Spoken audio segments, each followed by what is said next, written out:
पिछले डिस्कशन में हमने बात की कि वेव की इक्वेशन कुछ इस तरह होती है, linear combination of x and T, ये वेव की इक्वेशन है। ये wave propagating with velocity v, minus है तो प्लस डायरेक्शन में, प्लस है तो माइनस डायरेक्शन में, ठीक है। इसका डबल पहला डेरिवेटिव t के रिस्पेक्ट में, ये f dash X plus minus V T into V. इसका दूसरा डेरिवेटिव t के रिस्पेक्ट में, जो कि पार्टिकल एक्सीलरेशन को रिप्रेजेंट करेगा, और ये प्लस माइनस एक बार और v आएगा तो v स्क्वायर। ये सिमिलरली मैं डबल डेरिवेटिव x के रिस्पेक्ट में करता, पहले सिंगल डेरिवेटिव करता हूं, तो ये x का कोएफिशिएंट 1 है तो इंटू 1, डबल डेरिवेटिव x के रिस्पेक्ट में f डबल डैश x, ये बना। और अगर आप इन दोनों इक्वेशन को कंपेयर करें तो d2y by dt square is equal to v square d2y by dx square partial, ये बना। And this is differential equation representing plane propagating wave, plane propagating wave with constant speed, with constant speed, ठीक। और constant speed कितनी v, और double derivative d2y by dt square, this is called particle acceleration. तो particle acceleration is proportional to derivative of slope, dy by dx का डेरिवेटिव। तो particle acceleration slope के derivative के प्रोपोर्शनल है, और प्रोपोर्शनलिटी कांस्टेंट है v स्क्वायर। ये हर वेव के लिए ट्रू है, चाहे वो इलेक्ट्रोमैग्नेटिक वेव की बात करें, साउंड वेव की बात करें, ट्रांसवर्स वेव की बात करें, इवन थर्मल वेव्स की बात करें, ठीक है। हालांकि हम इसके डेप्थ में जाएंगे नहीं, बस ये नाम याद रखिए कि इसका डबल डेरिवेटिव इसके प्रोपोर्शनल है, t के रिस्पेक्ट में, यहां x के रिस्पेक्ट में। प्रोपोर्शनलिटी कांस्टेंट v स्क्वायर है, वो डायमेंशन से भी समझ में आ जाएगा, ठीक है। डायमेंशनली d2y कट गए, dx स्क्वायर और dt स्क्वायर, v स्क्वायर की डायमेंशन है। तो ये हमारा वेव, किसी भी वेव को रिप्रेजेंट करने की डिफरेंशियल इक्वेशन हो गई। ये हमारी एक तरह से कार्टेशियन टाइप की इक्वेशन है, ठीक है, या ये इस डिफरेंशियल इक्वेशन का सॉल्यूशन है। चलो अब हम आगे बढ़ते हैं इसमें। तो पहला पार्ट हो चुका है जो हम डिस्कस करने वाले हैं। इसमें पहला है इक्वेशन ऑफ वेव, दूसरा स्पीड ऑफ वेव, तीसरा पावर ट्रांसमिटेड, और चौथा सुपरपोजिशन, पांचवा रिफ्लेक्शन। ये 5 पॉइंट हमें डिस्कस करने हैं वेव्स के लिए। इक्वेशन की हम बात कर चुके हैं कि इक्वेशन या तो आप इस तरह लिखिए, या वही डबल डेरिवेटिव वाली इक्वेशन। स्पीड वैसे √T/μ निकाल चुके हैं हम, ठीक है। फिर भी speed of transverse wave in thread या स्ट्रिंग में हम ये ट्रांसवर्स वेव की स्पीड निकालना चाह रहे हैं। तो ये हमारे डिस्टर्बेंस हैं, ये आगे की तरफ मूव कर रहे हैं, ठीक है। पार्टिकल अपनी जगह है, पार्टिकल ऊपर नीचे हो रहे हैं, जैसे ये पार्टिकल ऊपर जा रहा है, ये नीचे जा रहा है, ये पार्टिकल ऊपर जा रहा है, एक्सेट्रा। और ये डिस्टर्बेंस आगे जा रहे हैं। अब हम इसी को समझने के लिए क्या करते हैं, एक किसी पर्सन में के फ्रेम में जिसकी वेलोसिटी खुद भी हो। ध्यान दीजिएगा, अगर पर्सन की वेलोसिटी खुद है v, ऑब्वियसली v कांस्टेंट है, यहां भी v कांस्टेंट है, तो with respect to this person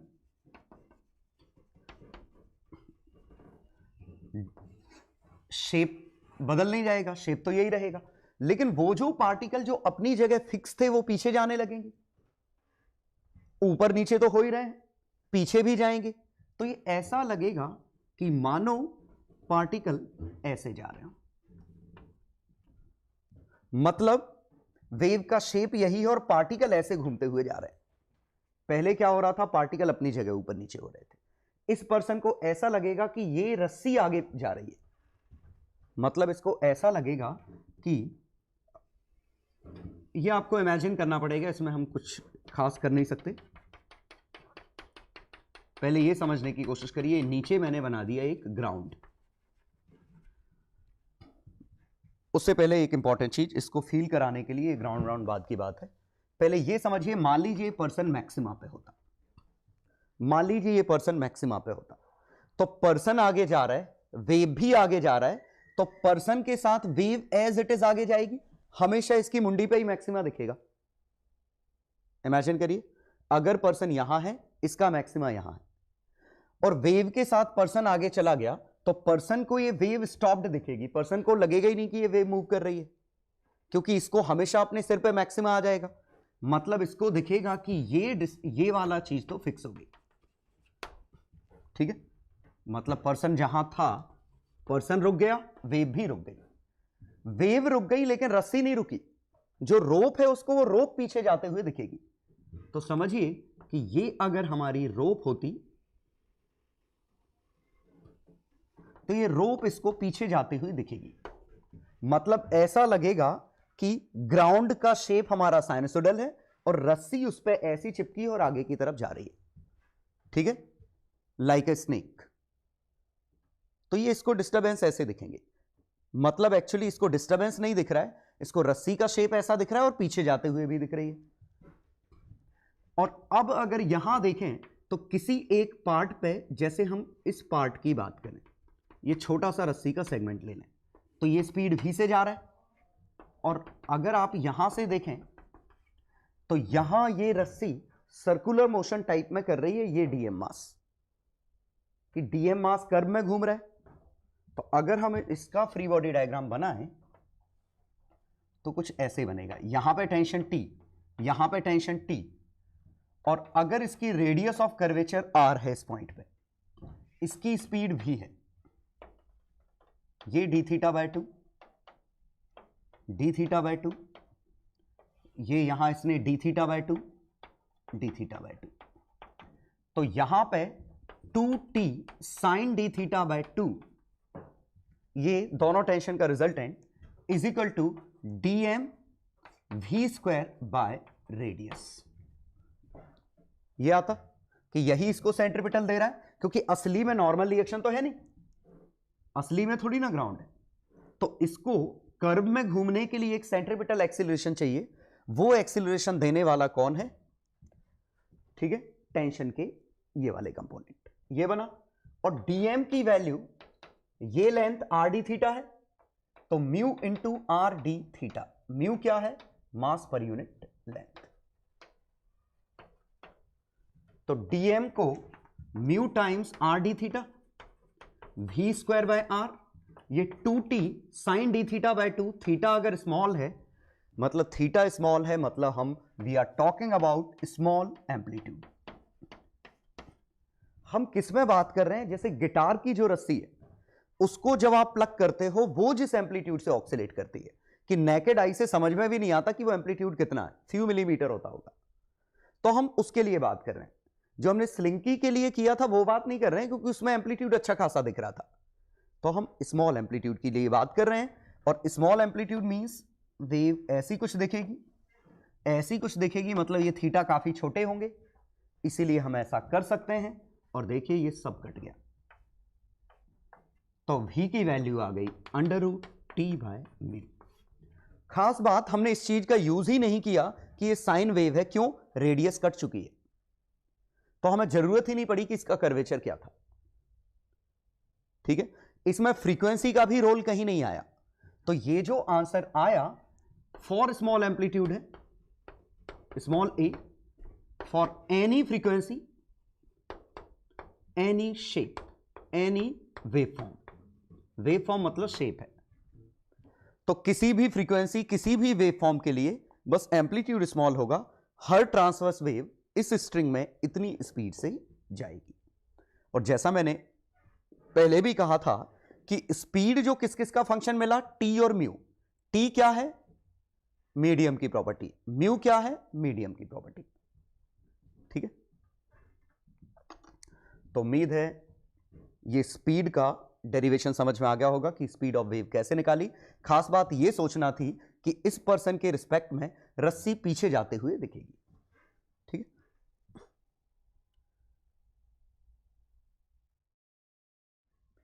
एक एग्जांपल देख लेते हैं इसका न्यूमेरिकल।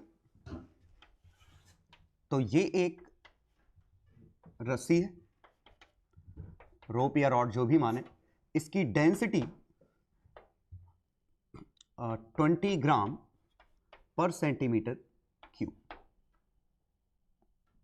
डेंसिटी लीनियर डेंसिटी नहीं दे रहा हूं, वॉल्यूम डेंसिटी है। इसका यंग्स मॉडुलस 2 × 10⁻10 न्यूटन पर मीटर स्क्वायर। इसमें स्ट्रेन 0.01%, ये स्ट्रेन है। अब आपको निकालना है if disturbances of amplitude A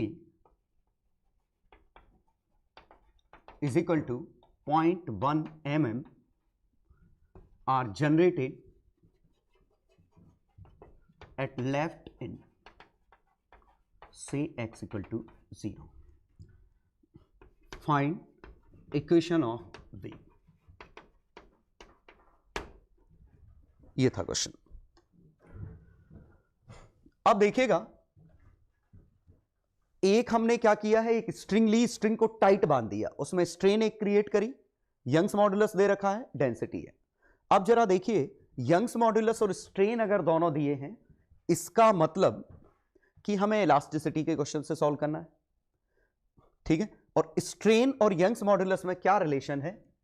stress equal to y times strain. Force equal to जैसे kx होता है, उसी से x क्या था? एक्सटेंशन।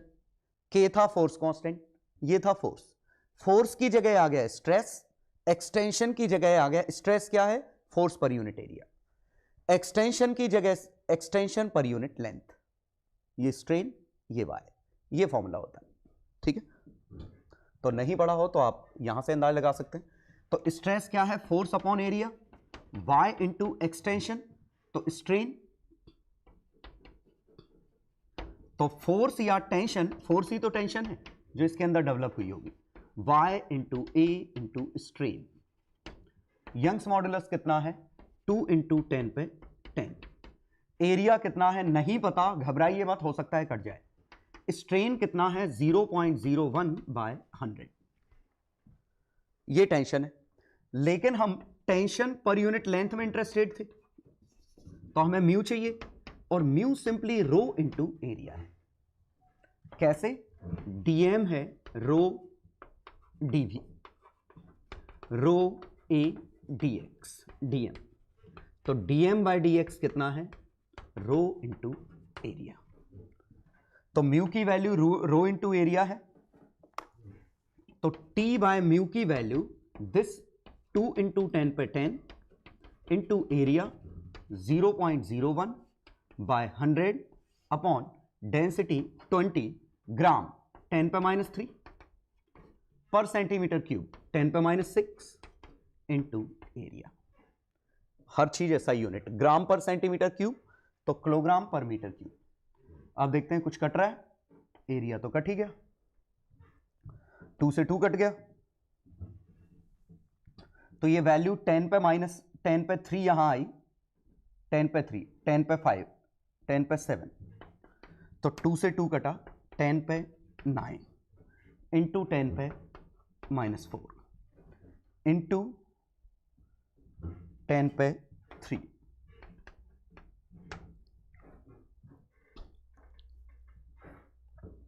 टेन पे -4, 10⁻9, 10⁻3, 10⁻3, ये √T बाय म्यू की वैल्यू। एक बार और चेक कर लूं, 10⁻10, 10⁻4, 10⁻6, 10⁻3, 10⁻3/0, एक कुछ कम क्यों है?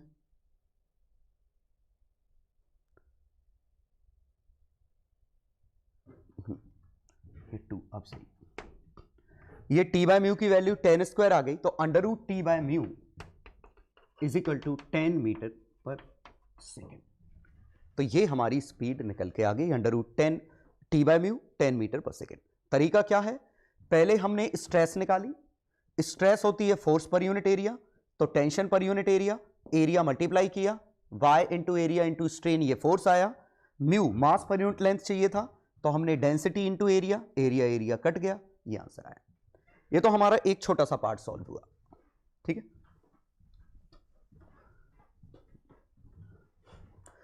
और अगर टॉपिक पढ़ रखा है इलास्टिसिटी तो आपको बिल्कुल दिक्कत नहीं होनी चाहिए इस डिस्कशन में। तो स्पीड हमें मिल चुकी है, एम्पलीट्यूड हमें मिल चुका है, कितना है 0.1 mm, फ्रीक्वेंसी देनी चाहिए मुझे, बिना फ्रीक्वेंसी के हम नहीं निकाल पाएंगे। इक्वेशन ऑफ वेव, तो डिस्टर्बेंस ऑफ एम्पलीट्यूड ए और फ्रीक्वेंसी भी देनी चाहिए, लेट इट बी 20 हर्ट्ज, तो फ्रीक्वेंसी 20 हर्ट्ज है। अब डिस्टर्बेंस हमारे लेफ्ट टू राइट जा रहे हैं, ये x इक्वल टू 0 है, तो यहां से किसी भी x पे तो a साइन ओमेगा टी, इसकी इक्वेशन ये SHM है प्लस फाई दिया नहीं है क्वेश्चन में। फाई देने के का तरीका ये हो सकता है, at t equal to 0 particle at x equal to 0 is at extreme position. ये फील करने की कोशिश करिएगा कि ये t इक्वल टू 0 पे अपने एक्सट्रीम पोजीशन पे है, मैक्सिमा पे। तो equation of SHM at x equal to 0 लिखते तो ये आता a साइन ओमेगा t, चूंकि एक्सट्रीम पोजीशन है पाई बाय 2, लेकिन ये बाय t है, हमें बाय xt लिखना है, तो हम क्या लिखते, a sine omega t minus x by c plus pi by 2, a sine omega t minus omega by c ही k है प्लस पाई बाय 2, वैल्यू लिखते हैं, एम्पलीट्यूड है 0.1, sine omega 2 pi f 40 pi, k 2 pi by lambda, ठीक है। और k हम निकालने के लिए तो lambda into f is equal to c, frequency कितनी है 20, c कितना है 10, लैम्डा की वैल्यू आ गई 1/2, तो k की वैल्यू 2 पाई बाय लैम्डा मतलब 4 पाई।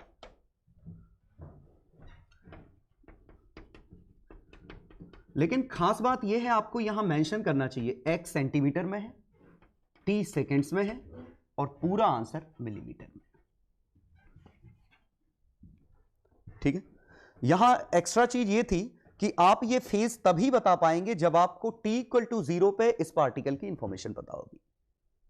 तो हमने क्या किया, इस पार्टिकल के SHM की इक्वेशन लिखी, t को t माइनस एक्स बाय सी से रिप्लेस किया, पॉजिटिव डायरेक्शन में जा रहा था, c हम निकाल चुके थे, c की वैल्यू ही 10 मीटर पर सेकेंड थी, तो आप यहां रिप्लेस कर सकते थे, यहां हमने k निकाला, तो lambda into frequency equal to c, frequency 20 थी, c 10 आया, lambda 1/2, k 2 pi by lambda 4 pi, ये हमारा इक्वेशन आ गया। चलो नेक्स्ट डिस्कशन है power transmitted by travelling wave, और हम किसकी बात कर रहे हैं, ट्रांसवर्स वेव इन स्ट्रिंग।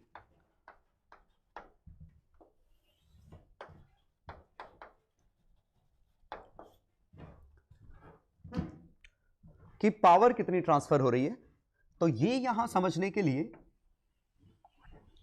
आपको बहुत डिटेल में इस चीज को सोचना पड़ेगा। देखिएगा, आखिरकार ये पूरी रस्सी, ये बना इतना रहे हैं, लेकिन है ऐसा कि दरअसल ये ऐसा है और ये रस्सी में डिस्टर्बेंस ऐसे ही काफी कम, एम्पलीट्यूड बहुत कम होता है, ठीक है।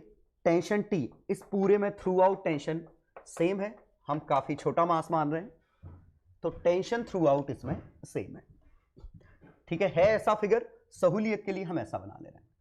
अब वेव अगर V से जा रही होती, C लिखता हूं सो दैट कंफ्यूजन कम हो, C से जा रही, अब जरा देखें इस पॉइंट P पे, ठीक है, पावर ट्रांसफर्ड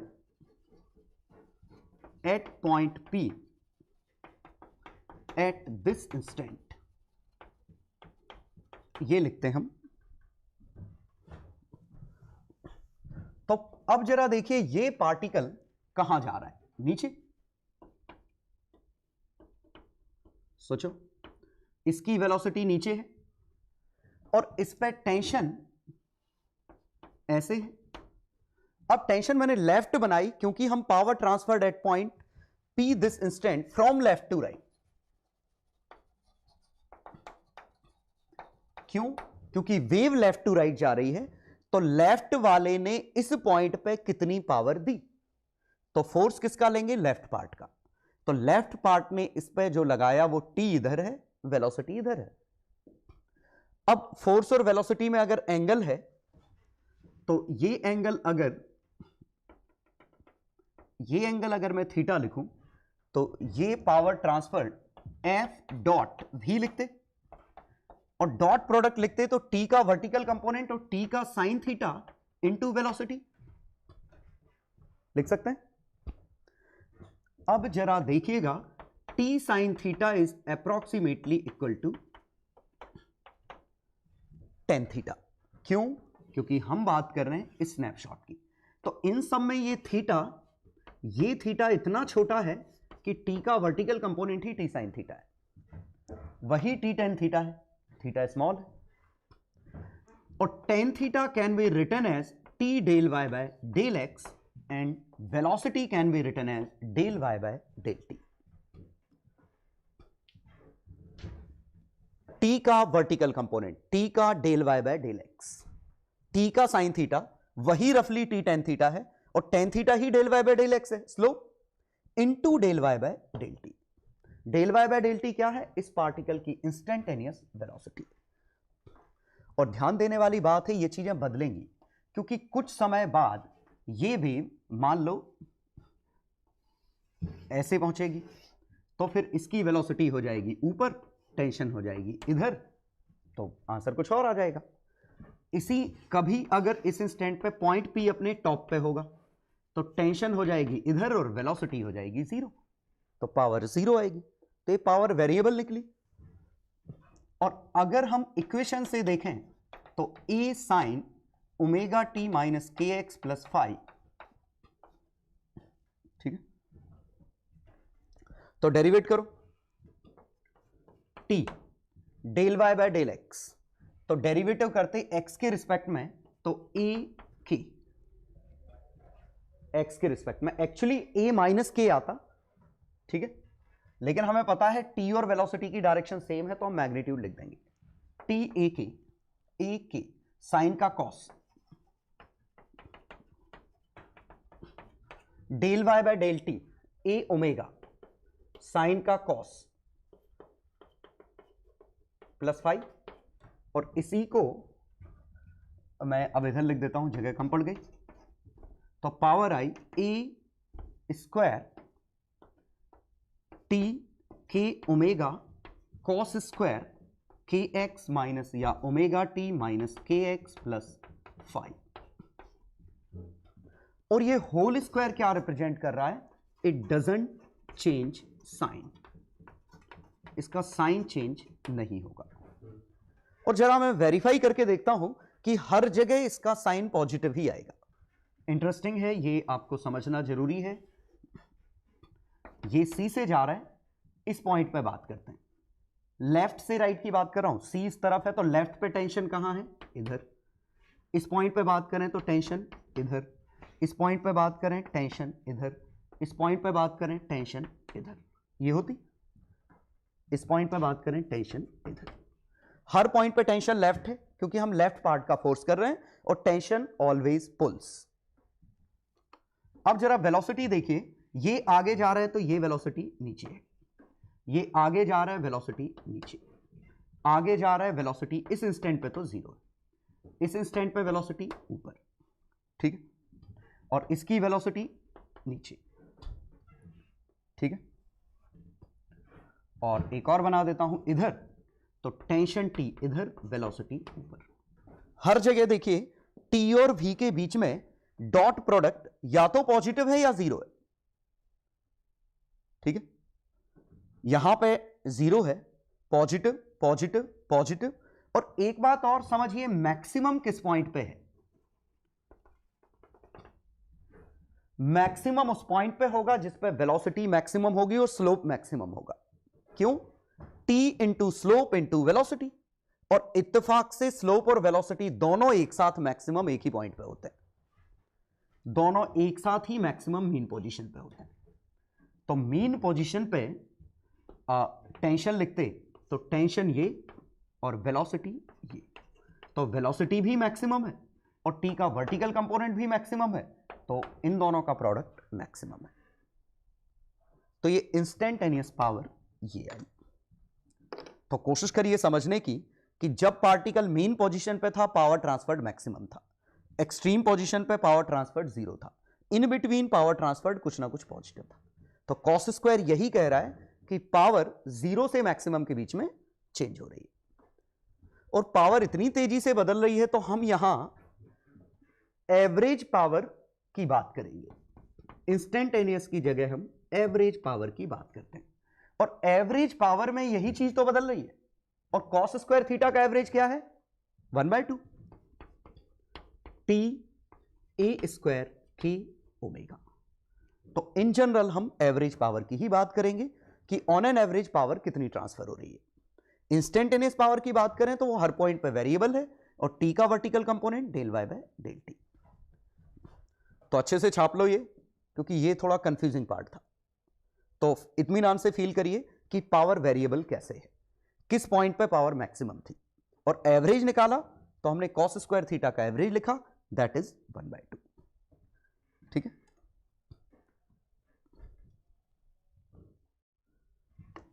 तो हमारा डिस्कशन है average power half T A square के ओमेगा।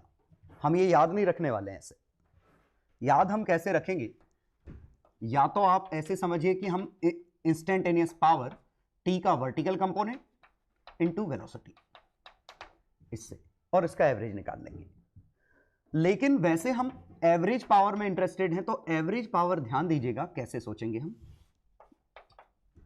मानो ये डिस्टरबेंस जा रहे थे सी से, तो ये सभी पार्टिकल एसएचएम कर रहे थे एम्पलीट्यूड ए से, तो सभी पार्टिकल के पास एनर्जी थी कुछ ना कुछ।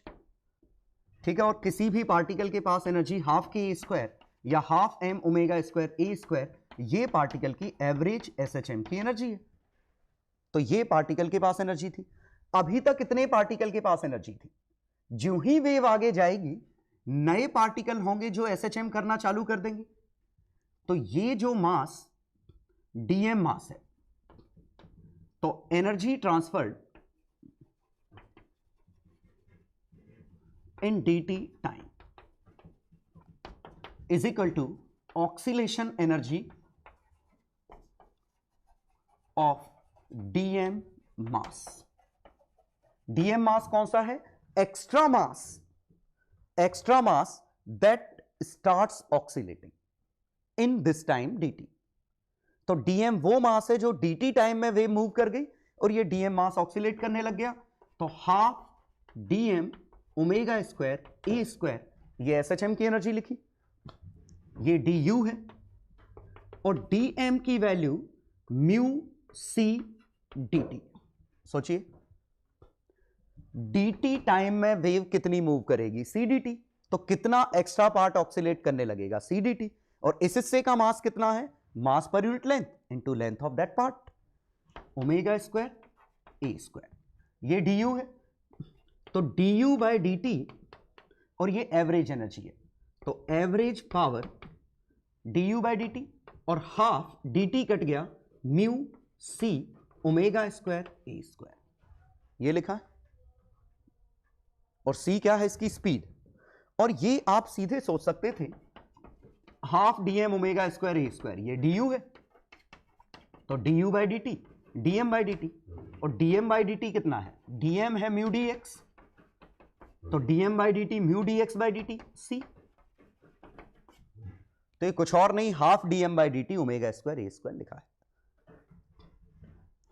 ठीक है, तो हम इसको ऐसे याद रख लेंगे। dm बाई dt क्या है? Rate at which extra mass is being added to the wave. किस रेट से नया मास ऑक्सीलेट करना चालू कर दिया, तो हमने एनर्जी इतने में थी, अब एनर्जी और बढ़ गई, तो इस पार्ट के पास एनर्जी आ गई, तो ऑन एन एवरेज इसकी एनर्जी इतनी है। ये सॉल्व हो गया, ठीक है। तो ये एक न्यूमेरिकल देखिए, an string is vibrating with frequency 125 Hertz, having tension and amplitude 2 mm, having tension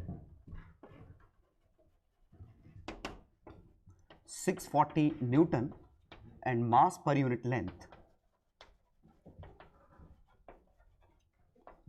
as 4 gram per centimeter cube. Find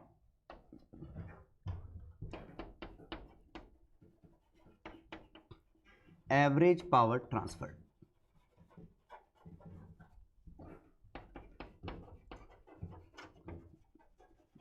Average energy stored per centimeter in string.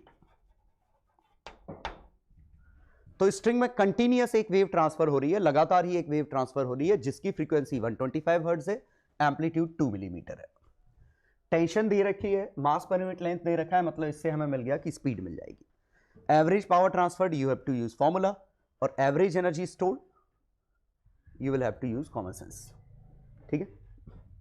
चलो देखते हैं। तो स्पीड सी की value under root T by mu, T कितना है 640, मास पर unit length 4 ग्राम 10 पे -3 bye 10 पे -6, 640 बाय 4 इंटू 10 पे 3,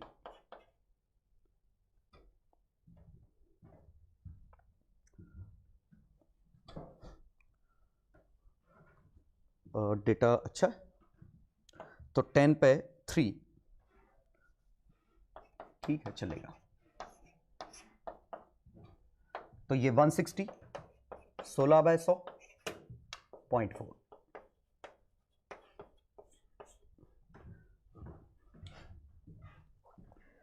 तो स्पीड आ गई 0.4 मीटर पर सेकेंड, ग्राम पर सेंटीमीटर था, सॉरी मैंने ग्राम पर सेंटीमीटर, ये देखिएगा ग्राम पर सेंटीमीटर था,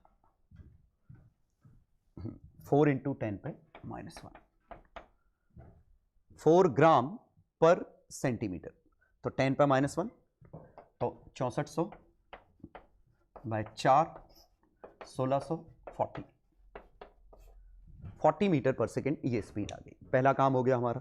एम्पलीट्यूड क्वेश्चन में दे रखा है 2 mm, फ्रीक्वेंसी 125 हर्ट्ज है, तो ओमेगा की वैल्यू 2 पाई एफ 250 पाई पर सेकेंड, ये ओमेगा।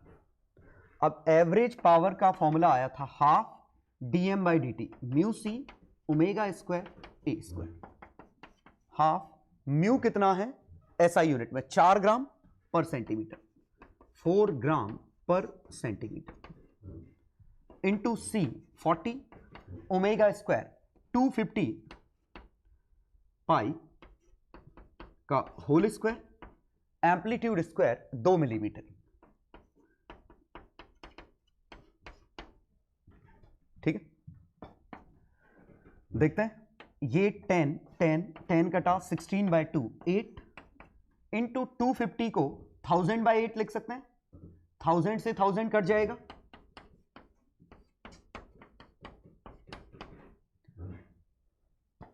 ये बना पाई square by 2 what, pi square लगभग 10 है, 10 बाय 2 5 वॉट। ये हमारे पहले पार्ट का आंसर है। चलो पहला पार्ट हो गया, अब हमें दूसरा पार्ट करना है। एवरेज एनर्जी स्टोर्ड, और एवरेज एनर्जी स्टोर्ड पर सेंटीमीटर, तो 1 सेंटीमीटर में कितना मास होगा, तो हमें एनर्जी निकालनी है, तो हाफ इस हिस्से का मास dm, एवरेज एनर्जी ये आ गई। तो dm का मास है म्यू इंटू लेंथ, मास पर unit length into length omega square ए स्क्वायर बस। और इस हिस्से का मास कितना है 4 gram per centimetre into 1 centimetre, ये dm है तो 4 ग्राम, तो 4 इंटू 10 पे -3 ये वाली वैल्यू। ओमेगा स्क्वायर 250 पाई का होल स्क्वायर, एम्पलीट्यूड 2 इंटू 10 पे -3 का होल स्क्वायर, वंस अगेन 2 से 2 2 इंटू 10 पे -3 into pi square pi by 8 का होल स्क्वायर इंटू 4, तो pi square by 8 millijoule, ये एनर्जी आ गई। ठीक है, तो एनर्जी इतनी स्टोर्ड है, ऑक्सीलेटिंग एनर्जी है जो 1 सेंटीमीटर में इतनी स्टोर्ड हो। और ये कैसे निकाला, 1 सेंटीमीटर का मास लिखा, ऑन एन एवरेज सबका एम्पलीट्यूड बराबर है, फ्रीक्वेंसी बराबर है, तो एसएचएम की एनर्जी लिख दी हाफ एम ओमेगा स्क्वायर ए स्क्वायर। इस हिस्से का मास कितना है म्यू टाइम्स लेंथ। तो उम्मीद है कॉमन सेंस बना होगा कि सभी पार्ट एसएचएम कर रहे हैं, किसी भी मास की average energy half M omega square ए स्क्वायर है। तो आपको इस पार्ट की एनर्जी चाहिए, इस पार्ट का मास लिखो, ये लिख दो। पावर चाहिए dm बाई dt, तो dt से डिवाइड करते तो L की जगह C आ जाता।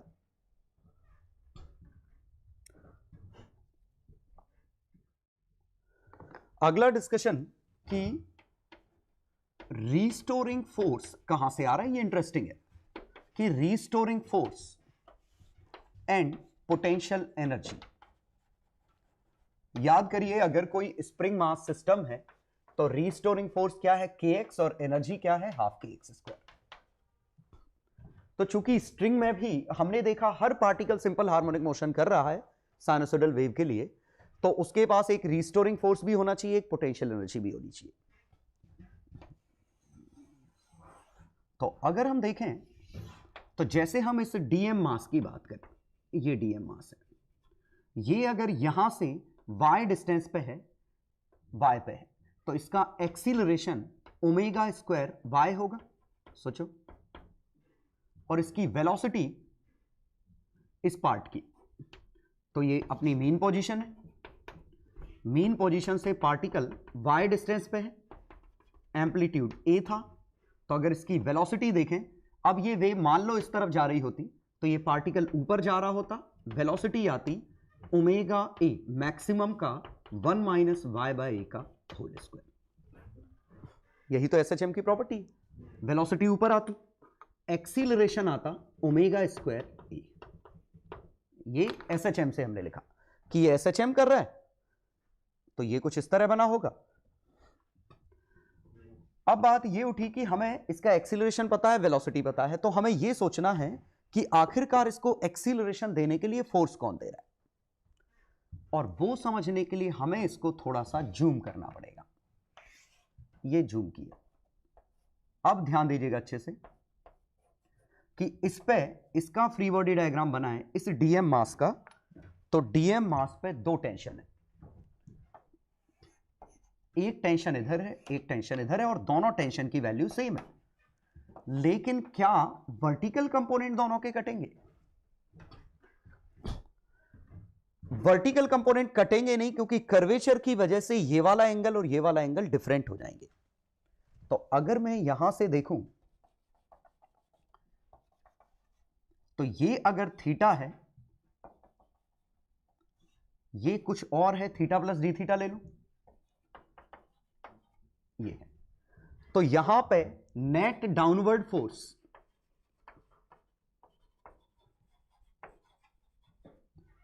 और नेट डाउनवर्ड है, ये कॉमन सेंस से सोचिए, क्योंकि एक्सीलरेशन सेंट्रीपिटल है, कर्वेचर इसका ऐसा है, तो ये टी ज्यादा झुका हुआ है, तो टी का वर्टिकल कंपोनेंट इसके वर्टिकल कंपोनेंट से ज्यादा है, तो T sine theta minus T sine theta plus D theta, once again हम स्मॉल एंगल की बात कर रहे हैं, तो T tan theta minus T tan theta plus D theta.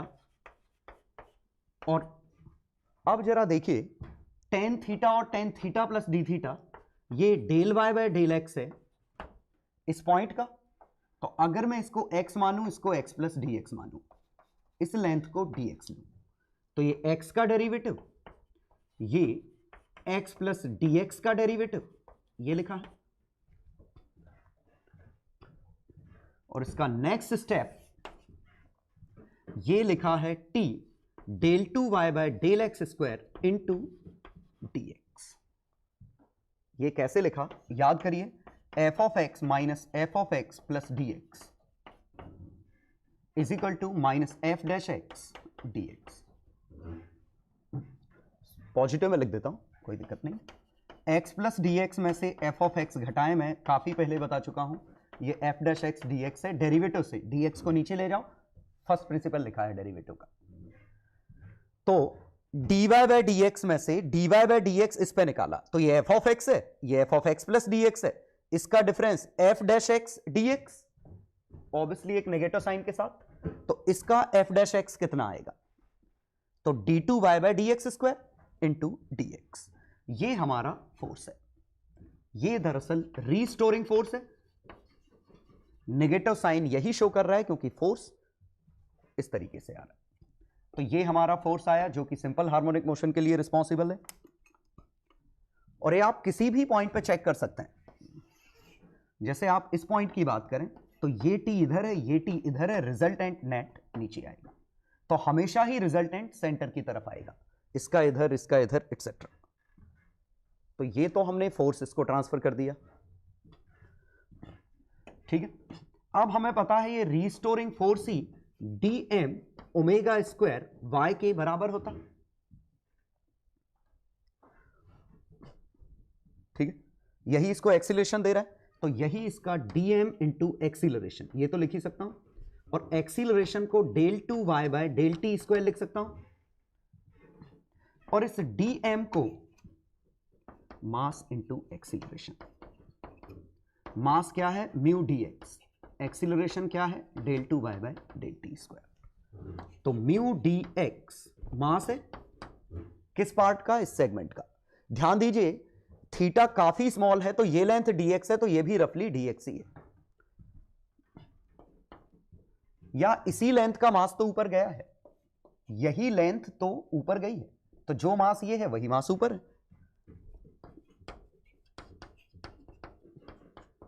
t negative हम डिस्कार्ड कर सकते हैं क्योंकि नेगेटिव हमारा कन्वेंशन है कि हमने किस में से किसको घटाया, ठीक है। dx से dx कटा, और ये क्या इक्वेशन बनी, सबसे ऊपर लिखता हूं, del 2y by del t square is equal to t by mu del 2x by y by del x square. याद करिए यही तो हमारी स्टैंडर्ड इक्वेशन थी, और यहां v स्क्वायर आ रहा था, ठीक है। तो इससे ये वेरीफाई हो गया कि speed under root T by mu ही आएगी। ये पूरा डिस्कशन कंप्लीटली ऑप्शनल था, लेकिन ये आपकी क्यूरियोसिटी के लिए है कि आखिरकार ये सिंपल हार्मोनिक मोशन करता है तो इसको अंदर रीस्टोरिंग फोर्स कौन दे रहा है, किस वजह से आया। हर जगह पूरे में टेंशन टी थी, लेकिन ये टी कटे नहीं क्योंकि कर्वेचर की वजह से टी का डिफरेंस आ गया। और फोर्स किस पे डिपेंड कर रहा है, डबल डेरिवेटिव पे, ये इंपॉर्टेंट चीज। और डबल डेरिवेटिव हम जानते हैं, यहां डबल डेरिवेटिव मैक्सिमम है, यहां डबल डेरिवेटिव 0 है, और सही बात है ये मेन पोजीशन पे है, इसको रीस्टोरिंग फोर्स नहीं चाहिए। ये एक्सट्रीम पोजीशन पे है, सबसे बड़ा रीस्टोरिंग फोर्स चाहिए। तो जहां डबल डेरिवेटिव सबसे बड़ा वहां रीस्टोरिंग फोर्स सबसे ज्यादा, क्योंकि एक्सट्रीम पोजीशन पे ये है। तो this is due to curvature, ये कर्वेचर की वजह से ये निकल के आया।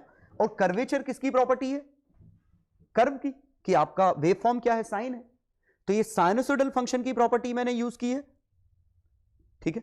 और साइनसोइडल फंक्शन की प्रॉपर्टी हमने यूज की है सिंपल हार्मोनिक मोशन के लिए, और सही बात है तभी तो एसएचएम करता जब ये साइन का ग्राफ होता। तो उम्मीद है आपको ये डिस्कशन समझ में आ गया होगा कि यहां से हमने ये प्रूव किया कि यही रीस्टोरिंग फोर्स दे रहा है, ये एसएचएम की तरह से काम कर रहा है, ठीक है। तो हर पार्टिकल अपना एसएचएम कर रहा था, और कंपेयर किया तो इसके कर्वेचर की वजह से टी के वर्टिकल कंपोनेंट कटे नहीं, तो जो वर्टिकल कंपोनेंट का रिजल्टेंट है वही आपको फोर्स दे रहा है। तो ये पजल तो सॉल्व हुई कि आखिरकार ये फोर्स कौन दे रहा है, तो बिकॉज ऑफ कर्वेचर टी का वर्टिकल कंपोनेंट, जो कि कैंसिल नहीं हुआ।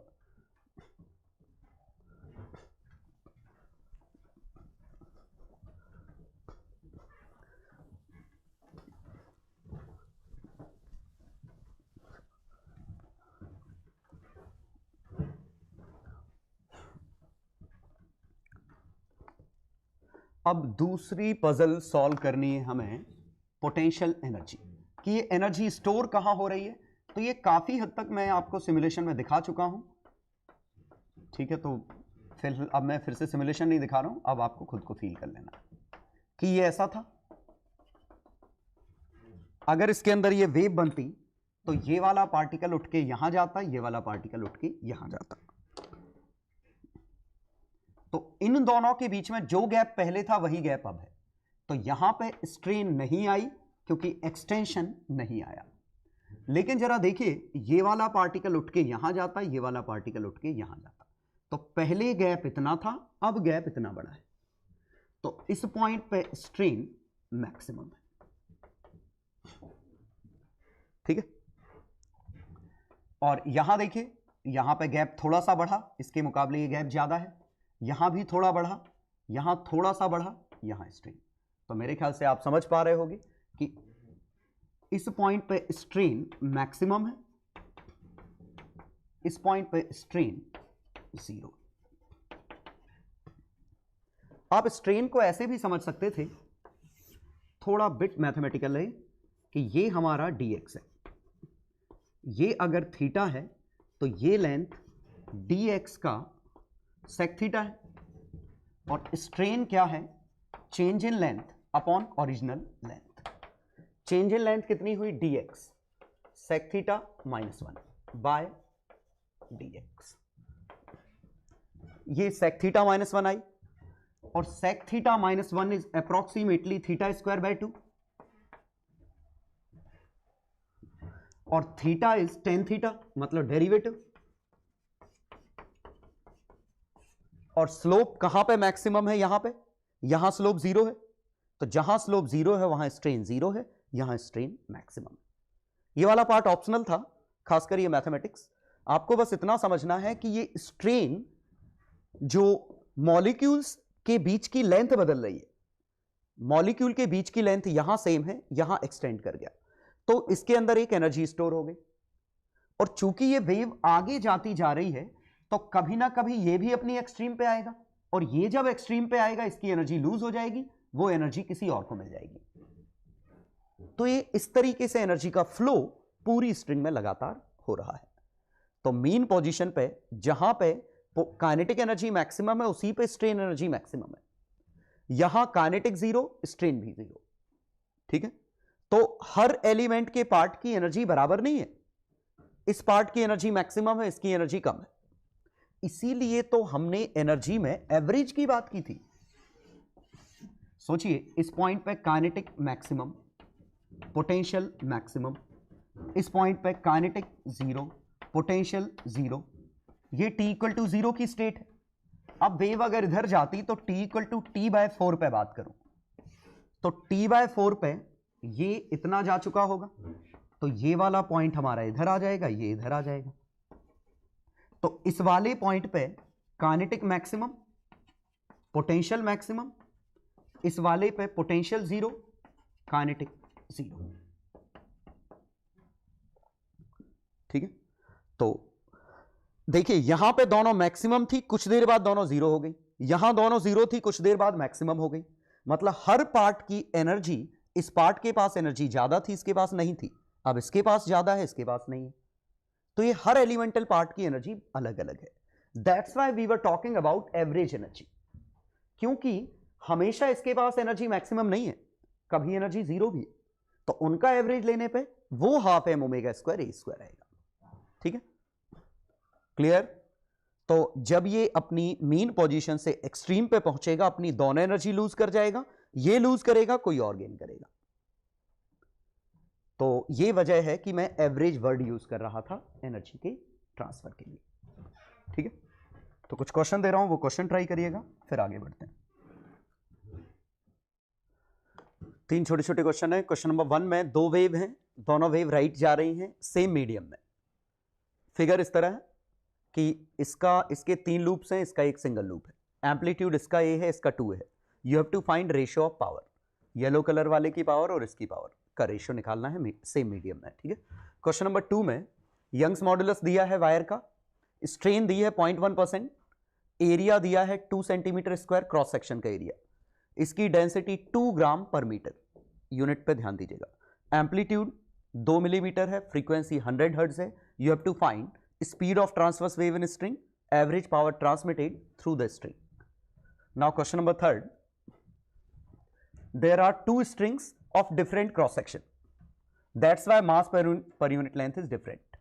obviously सीरीज में है तो टेंशन विल रिमेन सेम, तो म्यू ए और म्यू बी में ये रिलेशन दे रखा है मास पर यूनिट लेंथ में। 25% of energy is reflected at junction, this is junction.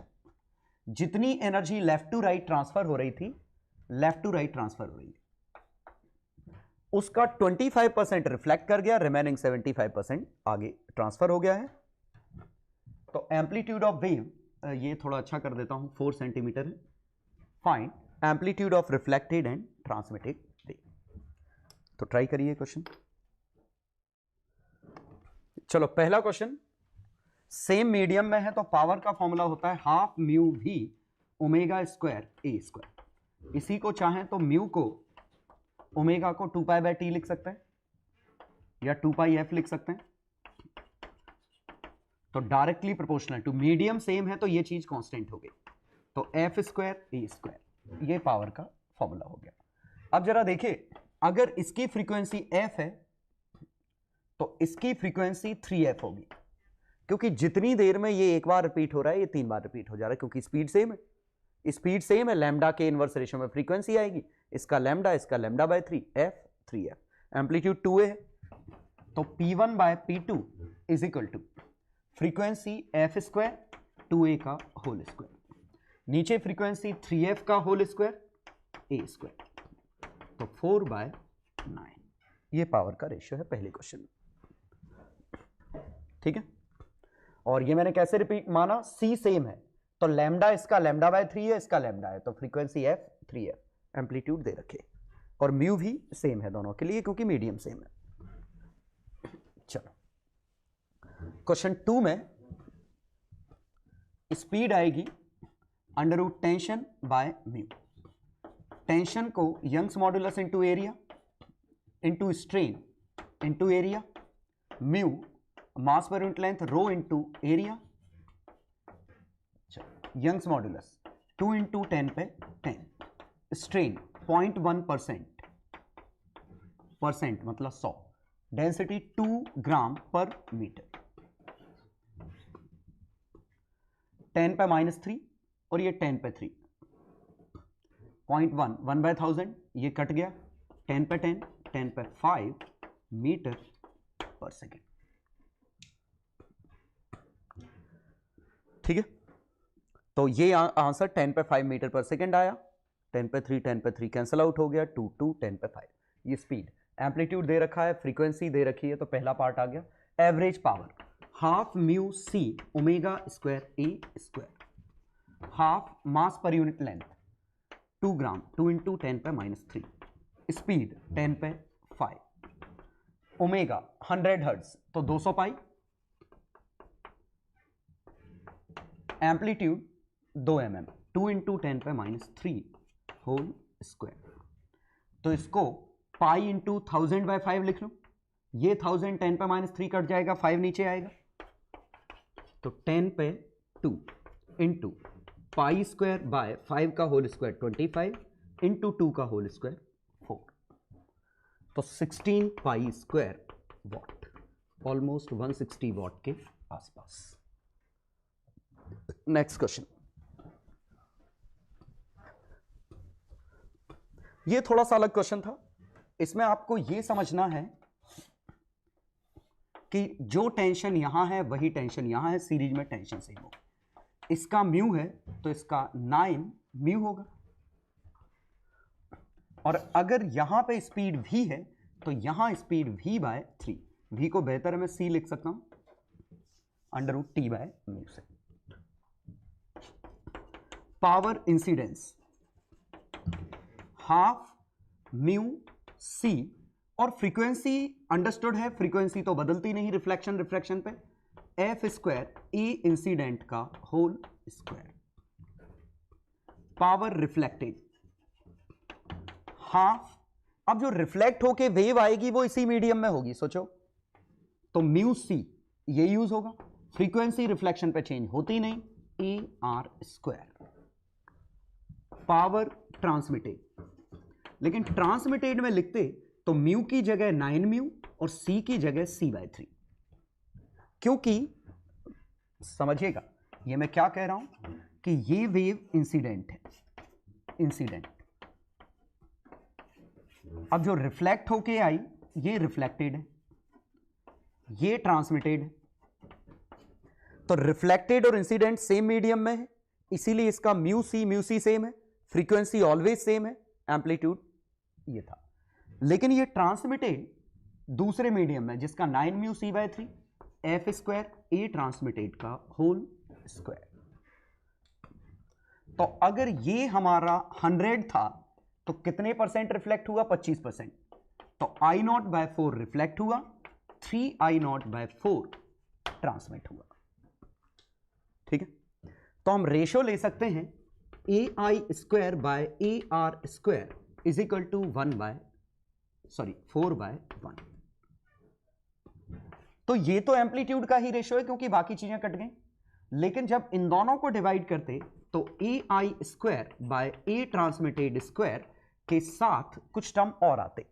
कितना आता? ये म्यू सी है, ये 1 और 9, तो एक 1/3 और आएगा। 1 × 1 9 × 1/3 and this is equal to I0/3I0/4 4/3। तो 3 से 3 काट दो। A transmitted is equal to AI/4, तो A इंसिडेंस बाय 2।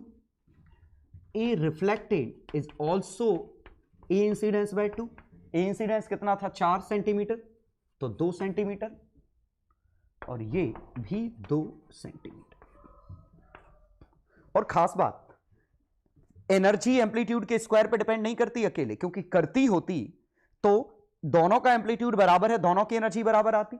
जबकि एक की एनर्जी 75% है, एक की एनर्जी 25% है, क्योंकि इसमें एक और फैक्टर है ये। ठीक है, तो क्या होगा कि पावर F² A², ये आपको हमेशा याद रहेगा इंटेंसिटी। लेकिन ये हम क्यों करते हैं? क्योंकि जनरली हम एक सिंगल मीडियम की ही बात कर रहे होते हैं। जैसे 2 साउंड वेव को एयर में कंपेयर करना, सेम मीडियम की बात है, तो ये म्यू सी आएगा नहीं। लेकिन जब मीडियम डिफरेंट होगा तो इसके साथ और टर्म आएंगे, म्यू सी ω² A²। ये टोटल इंटेंसिटी का फॉर्मूला है। रफली यही फॉर्मूला हमारा बनेगा साउंड वेव के लिए भी। ठीक है, तो लाइट वेव में भी लगभग इसी तरह का बनेगा। तो उम्मीद है डिस्कशन आपको समझ में आ गया होगा कि कैसे हमें सॉल्व करना था। नेक्स्ट डिस्कशन है सुपरपोजिशन ऑफ वेव्स।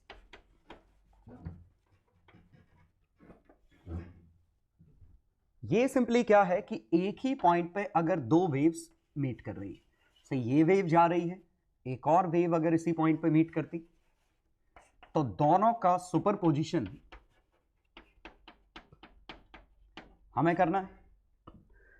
और सुपरपोजिशन अगर ये हमारा E sin kx minus ωt + phi ये है, और ये हमारा A1 A2 sin kx minus ωt + phi 2 ये है। Superposition of waves of same frequency in same medium, ये पूरा डिस्कशन। और देखिए ऐसा हम क्यों कर रहे हैं? क्योंकि फ्रीक्वेंसी और मीडियम सेम है तो स्पीड भी सेम होगी, और स्पीड भी सेम, फ्रीक्वेंसी भी सेम, तो दोनों का k भी सेम आएगा, दोनों का ओमेगा भी सेम आएगा। और एक और चीज, मूविंग इन सेम डायरेक्शन। दरअसल समझिए सेम डायरेक्शन क्यों? क्योंकि दोनों में माइनस है। और ये हम जानबूझ के ऐसा कर रहे हैं सो दैट ये टर्म सेम आए और ये फेजर की तरह सॉल्व हो जाए। तो ये टर्म सेम है, तो अगर हमारा A1 इधर है, A2 इधर है, ये φ1 है, ये φ2 है, तो रिजल्टेंट एम्पलीट्यूड A नेट आएगा। और A नेट कितना आएगा? A1² plus A2² plus 2A1 A2 cos φ2 minus φ1 delta phi. और दिख रहा है ये डेल्टा फाई जो कि φ2 माइनस φ1 है, अगर इसका मल्टीपल हुआ तो ए नेट हमारा a1 प्लस a2 हो जाएगा, क्योंकि ये चीज हो जाएगी 1 और a1 square a2 square 2a1 a2. This is called constructive interference. और अगर हमारा डेल्टा फाई ऑड पाई हुआ तो ए नेट की वैल्यू a1 माइनस a2 मतलब डिस्ट्रक्टिव इंटरफेरेंस होगा. इसका मतलब सिंपल सी बात है कि ए नेट की वैल्यू a1 माइनस a2 के मॉड से a1 प्लस a2 के मॉड के बीच में आएगा. इसका मतलब रिजल्टेंट इंटेंसिटी की बात करें तो resultant intensity a1 plus a2, feel करिएगा ये मैं कैसे लिख रहा हूं.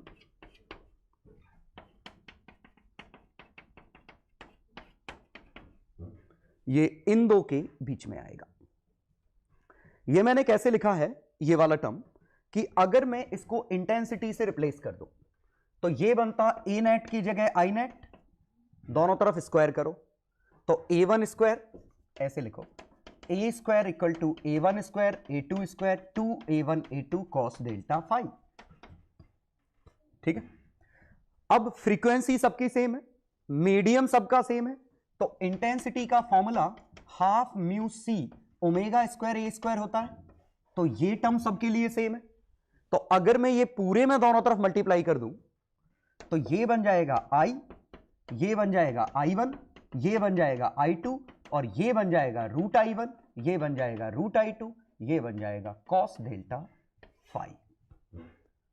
मींस दो वेव्स सेम फ्रीक्वेंसी मतलब ओमेगा सेम है, सेम मीडियम मतलब वेवलेंथ भी अब सेम आ गई, मूविंग इन सेम डायरेक्शन मतलब साइन भी सेम है, but they are differing in amplitude and phase. तो एम्पलीट्यूड और फेज में दोनों में डिफरेंस है. दोनों का सुपर इंपोजिशन करूंगा तो अगर इन दोनों का, फील करिए, अगर इन दोनों का गैप 2 पाई हो गया मतलब ये फंक्शन हो गया आइडेंटिकल. तो ये जो कंस्ट्रक्टिव इंटरफेरेंस क्या है, एक वेव ऐसी थी और दूसरी वेव भी ऐसी ही है, एक साथ मैक्सिमा एक साथ मिनिमा, तो एम्पलीट्यूड डायरेक्ट जुड़ गए. डिस्ट्रक्टिव क्या है, एक वेव ऐसी थी एक वेव ऐसी, तो जब एक का मैक्सिमा दूसरे का मिनिमा तो ये डिस्ट्रक्टिव ये कंस्ट्रक्टिव. तो ये हमारा इंटरफेरेंस का कॉन्सेप्ट है. ठीक है. तो ये सभी इंपॉर्टेंट है, frequency same, medium same, moving in same direction, so that ये टर्म सेम आ जाए. तो अब ये φ1 φ2 के फेजर बनाएंगे. हाँ, और अगर ये आपको डेल लिखना होता तो डेल वही हम पुराने तरीके से, तो ए नेट का अगर फंक्शन लिखते तो a r sine k x minus omega t plus del, ये बन जाएगा. और डेल क्या है, a2 का साइन φ2 प्लस a1 का साइन φ1 बाय दोनों के कॉस tan इनवर्स में, जो हम निकालते थे पहले. और फील करिए ये टर्म और ये टर्म सेम लिखा है इसी तरह का जैसे ये. ठीक है. अब ये फेज डिफरेंस कैसे आएगा, ये सब क्या है, ये हम आगे पढ़ेंगे. फिलहाल बस समझिए आपको दो वेव्स किसी पॉइंट पे एक साथ मिल रही हैं, दी हैं, उनका फेज डिफरेंस गिवन है, तो आप उनके एम्पलीट्यूड और इंटेंसिटी की वैल्यूज बता सकते हैं. ठीक है. न्यूमेरिकल्स देखेंगे तो आपको बहुत अच्छा लगेगा इसमें. एग्जाम्पल 1, मान लीजिए एक वेव होती y1 is equal to 2 sine pi x minus pi by 3t plus pi. y2 होती 5 sine pi x minus pi by 3t plus 5 की जगह 4 कर दे, क्या कर दूं, 6 कर देता हूं, sine pi T plus 2 pi bye 3. ठीक है, चलेगा. ये थी. और चलो एक और दे देता हूं, y3 is equal to 5 sine pi x minus pi by 3t plus tan inverse 3 by 4. ये था.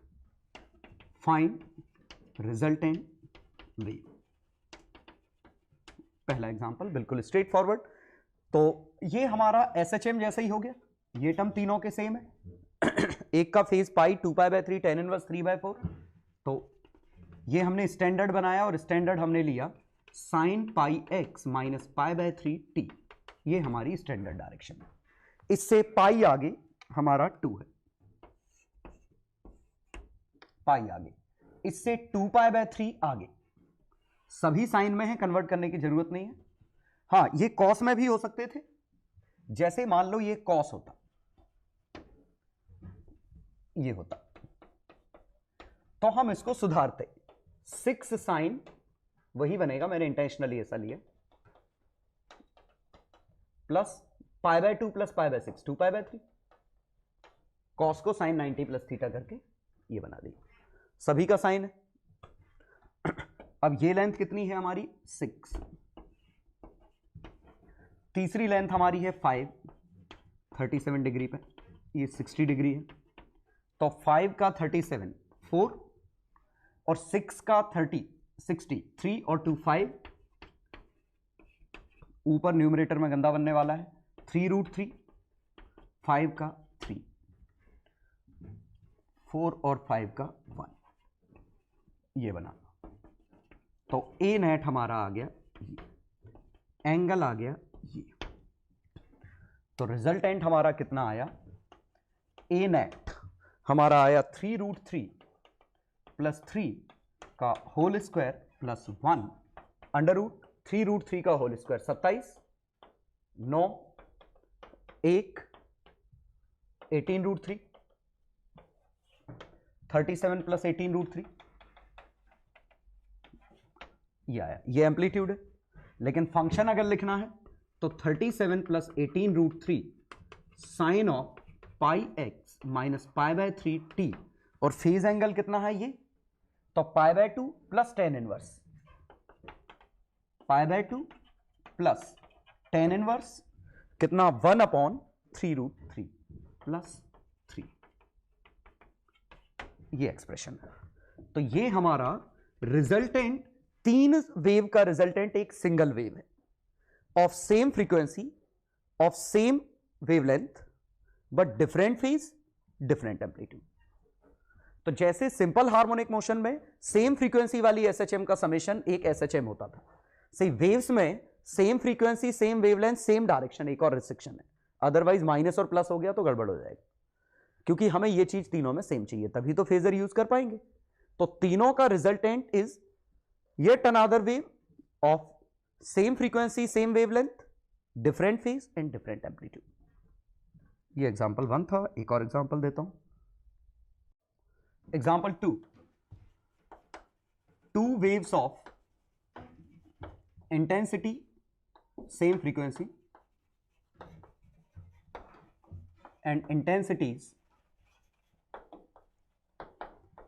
9 watt per meter square and 25 watt per meter square interfere. Find resultant intensity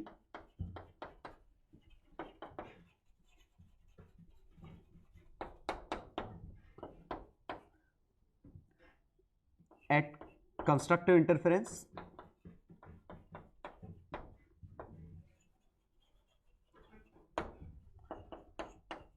at destructive interference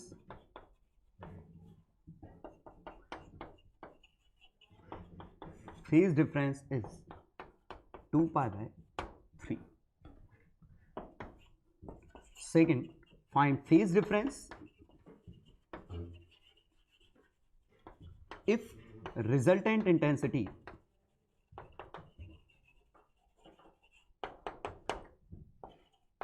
is 12 watt per meter square. ये था question. चलो तो देखते हैं। अब देखिए 9 वाट पर मीटर स्क्वायर और 25 वाट पर मीटर स्क्वायर। पहले ही बहुत इंपॉर्टेंट चीज ये है कि इंटेंसिटी डायरेक्ट नहीं जुड़ेंगी, कि आप इंटेंसिटी कहो कि मैक्सिमम इंटेंसिटी 34 हो गई, मिनिमम इंटेंसिटी 16 हो गई, गलत है। एम्पलीट्यूड डायरेक्ट जुड़ते हैं। तो अगर इसका एम्पलीट्यूड मैं 3a कहता हूं, इसका एम्पलीट्यूड 5a कहता हूं, क्यों? क्योंकि intensity is proportional to amplitude square, frequency सब सेम है। तो 3 का स्क्वायर 9, 5 का स्क्वायर 25, ठीक है। तो 3a का होल स्क्वायर इज 9, 5a का होल स्क्वायर इज 25, तो a का होल स्क्वायर इज 1। ये तो एम्पलीट्यूड डायरेक्ट जोड़ेंगे क्योंकि फेजर एम्पलीट्यूड में बनेगा। एक 3a का फेजर है, एक 5a का फेजर है, तो मैक्सिमम जुड़ सकते थे तो कितना आता 8a का फेजर, घट सकते थे तो कितना आता 2a का। तो ये डिस्ट्रक्टिव वाला है, ये कंस्ट्रक्टिव वाला है। लेकिन पावर या इंटेंसिटी इसके स्क्वायर पे डिपेंड करती है, तो इंटेंसिटी अगर लिखते तो 8 का square 64i, 64a square, a square की वैल्यू 1 थी, तो मैक्सिमम इंटेंसिटी 64 वॉट पर मीटर स्क्वायर। मिनिमम इंटेंसिटी ये है, तो 2 का स्क्वायर 4 वॉट पर मीटर स्क्वायर। अब डेल्टा फेज 2a/3 है। वंस अगेन हमें एम्पलीट्यूड निकालना पड़ेगा, तो 3a और 5a के बीच में, क्योंकि फेजर एम्पलीट्यूड के लिए बनते हैं, इंटेंसिटी के लिए नहीं, तो एम्पलीट्यूड सोचा, फेजर बनाया, कितना है एंगल 2π/3। तो रिजल्टेंट के लिए आप सीधे फॉर्मूला लगा सकते हैं, 3a का होल स्क्वायर 5a का whole square 2 into 3a into 5a into cos 120 जो कि -1/2 है। तो ये कितना बना 9a square 25a square minus 15a square under root 19a square. तो a नेट हमारा आया रूट 19a, तो i नेट हमारा आया 19a स्क्वायर के प्रोपोर्शनल, और a स्क्वायर मतलब 19 वॉट पर मीटर स्क्वायर। तो तरीका क्या था, a1 square a2 square 2a1 a2 cos 5, इसको सिंप्लीफाई किया तो ये आया रूट 19a स्क्वायर, मतलब इंटेंसिटी आई रूट 19 वॉट।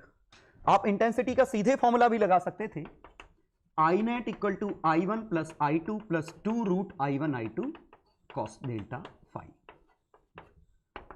तो i1 कितना है 9, i2 कितना है 16, 2 root i1 3 root i2 4 cos delta 5 -1/2। ठीक है, 16 और 9 कितना 25 और 12, ये आंसर बदल क्यों गया, आई नेट 3a 5a, क्योंकि ये i2 की वैल्यू 25 थी, सॉरी i2 की वैल्यू 25 है, ये 5 है। अब ठीक है, तो ये बन गया 9 प्लस 25 माइनस 10, इट इज 19। तो आप ये फॉर्मूला भी यूज कर सकते थे। लास्ट क्वेश्चन में पूछा है फेज डिफरेंस कितना आएगा, तो हम फिर से इस बार फॉर्मूला ही यूज कर रहे हैं, i1 plus i2 plus 2 root i1 i2 cos delta 5। I net कितना है 12, ये कितना है 9, 25 2 into 3 into 5 into cos delta 5। ठीक है, तो ये बना 25 और 9 34, नेगेटिव आया 34 माइनस 12 22 बाय 30 कॉस डेल्टा 5 की वैल्यू माइनस 11 बाय 15। तो delta 5 cos inverse minus 11 by 15, इसी को pi minus cos inverse 11 by 15 लिख सकते हैं, कॉस इनवर्स नेगेटिव का फॉर्मूला। ठीक है,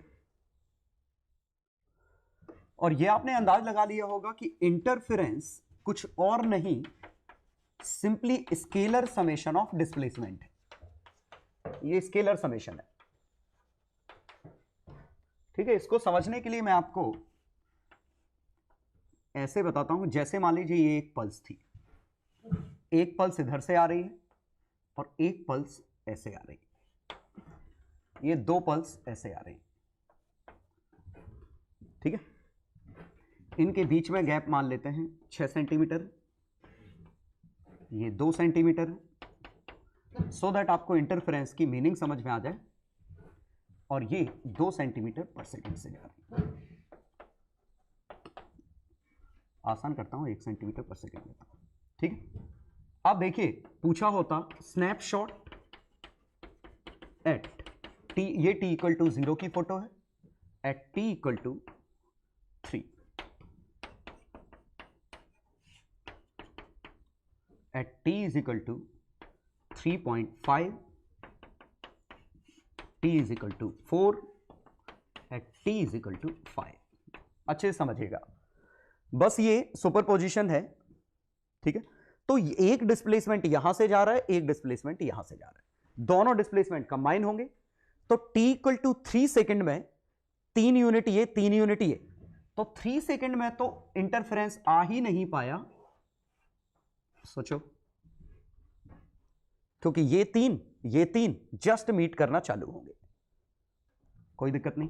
3.5 सेकेंड में 3.5 सेकेंड में ये आधा सेंटीमीटर आगे वो आधा सेंटीमीटर अंदर, तो ये आधा सेंटीमीटर आगे वो आधा सेंटीमीटर अंदर, तो फील करिए कि ये कुछ ऐसे बनेगा,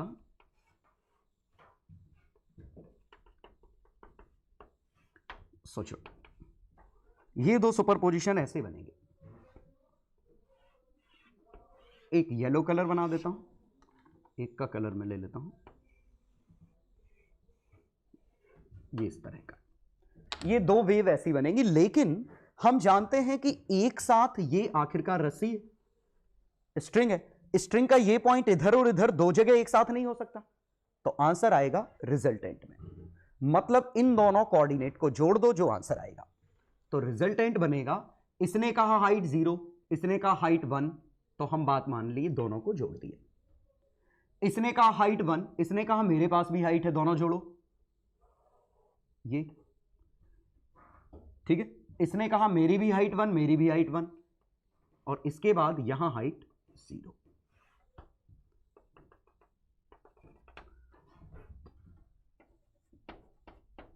ये 1 यूनिट, सो दैट मैं ये हाइट समझा सकूं, ये 1 है, ये 2 है, ये लेंथ 1 थी, ये लेंथ कितनी है 2 थी। दरअसल सेकंड का स्नैपशॉट ऐसे दिखेगा, समझिए कैसे कर रहा हूं मैं। ये दो वेव बनाई, एक वेव हमारी ये है, ठीक है, सॉरी मैं कुछ डॉटेड लेता हूं,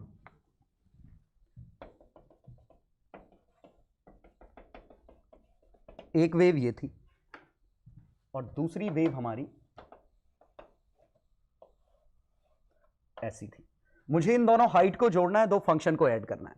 आपने शायद मैथ्स में कर रखा होगा f प्लस जी के ग्राफ बनाना, तो ये f ऑफ एक्स है, g ऑफ एक्स है, इनका समेशन का ग्राफ बनाना है, तो ग्राफ का हम इंटरवल तोड़ते, तो इस इंटरवल में ये वाली पिंक कलर की लाइन है ही नहीं, येलो कलर की लाइन है, यहां पे कोई भी नहीं है। अब यहां देखिए पिंक कलर की लाइन और येलो कलर की लाइन को ऐड करना है, तो पिंक कलर में ये हाइट जोड़नी है, तो पूरा का पूरा ये ग्राफ ऊपर उठ जाएगा, तो पूरा का पूरा ये ग्राफ ऊपर, और ये हाइट 1, पिंक कलर की भी हाइट 1, येलो की भी हाइट 1, ओवरऑल हाइट 2 हो गई। इसके बाद येलो के पास तो कुछ है नहीं, जो है पिंक के पास है। एक मिनट, मैंने फिगर में एक ऐसे जंप नहीं बनाया, तो एकदम से वैल्यू 0 आएगी और ये ऐसा बनेगा, ये ऐसा। 0 क्यों? क्योंकि इस पॉइंट पे जब आप निकालते तो येलो वाले की हाइट 0 आती, पिंक वाले की हाइट 1 आती। तो ये आपका मैथ्स का केस है, आपको जैसे सोचना है सोच लीजिएगा, ठीक है। तो ये बना सेकंड का आंसर है। चलो थर्ड का answer, t equal to 4 second पे, t इक्वल टू 4 सेकेंड पे ये भी 4 यूनिट, वो भी 4 यूनिट, तो ये वाला यहां पहुंच जाएगा, ये वाला यहां पहुंच जाएगा, मतलब 4 यूनिट मूव करेगा, तो ये तो क्रॉस ही नहीं की। मतलब ये कैसे बन गया, ये इधर आ गया, ये इधर आ गया थर्ड केस में। और फोर्थ केस में 5 सेकेंड पे तो ये और आगे निकल गया, 5 सेकेंड पे ये। खास बात ये है कि इंटरफेरेंस जो हो रहा है वो इस तरह है, देखिए ये दोनों वेव आई ओवरलैप की, इसके बाद ये वेव आगे निकल गई, ये वेव आगे निकल गई, बीच में कुछ देर के लिए शेप डिस्टॉर्ट हुआ है, लेकिन after the shape gets distorted ये ऐसे निकल गए मानो कुछ हुआ ही ना हो, मतलब ये इधर चला गया, ये इधर चला गया, ये अपना आगे निकल गया, ये अपना पीछे निकल गया, इंटरफेरेंस बीच में कुछ देर के लिए हुआ था। हालांकि ये पिछला वाला इंटरफेरेंस जो बात कर रहे हैं वो नहीं है, वो क्योंकि वो सेम डायरेक्शन में था, साइनसोइडल वेव की बात कर रहे थे, ठीक है, फ्रीक्वेंसी का रोल था। ये तो बस मैंने एक जनरल इंटरफेरेंस बताया कि अगर दो वेव एक ही स्ट्रिंग में सुपर इंपोज करती हैं तो आफ्टर सुपर इंपोजिशन वो इस तरह निकल जाएंगी मानो कुछ हुआ ही ना हो, ठीक है। इसका सबूत देने के लिए, हाँ बीच में डिस्टॉर्ट जरूर होंगी, तो इसका सबूत देने के लिए हमने एक वीडियो बनाया था, वो वीडियो में आपके साथ शेयर कर रहा हूं, तो देखिएगा उस वीडियो में आपको यही चीज फील होगी। बस वहां हम साइनसोइडल बनाएंगे क्योंकि प्रैक्टिकली रस्सी में स्क्वायर वेव और ट्रायंगुलर वेव नहीं बना सकते, ये तो बस क्वेश्चन करने के लिए, ठीक है। तो मैं वीडियो शेयर कर रहा हूं, ठीक है, और एक सिमुलेशन की लिंक भी दूंगा जिस लिंक में आपको ये इंटरफेरेंस समझ में आएगा, ठीक है, कि टेम्परेरी बीच में कुछ हुआ था, उसके बाद दोनों निकल गए। इवन इसी में आप ऐसे सोच सकते हैं, अगर दो वेव ऐसी आ रही होती तो बीच में एक केस ऐसा आता जब ये ऐसा बन जाता, मतलब डिस्टरबेंस गायब हो जाते, सोचो, लेकिन ये गायब होंगे नहीं, ये वापस से इधर, ये वापस से इधर निकल जाएगा। ये भी आपको सिमुलेशन में कुछ हद तक समझ में आएगा। ये तभी आता जब एम्पलीट्यूड सेम है, हमने एम्पलीट्यूड शायद डिफरेंट रखे हैं, एनीवे तो बीच में गायब होता तो इनकी एनर्जी प्योरली काइनेटिक में कन्वर्ट हो जाती, क्यों, सभी मीन पोजीशन पे।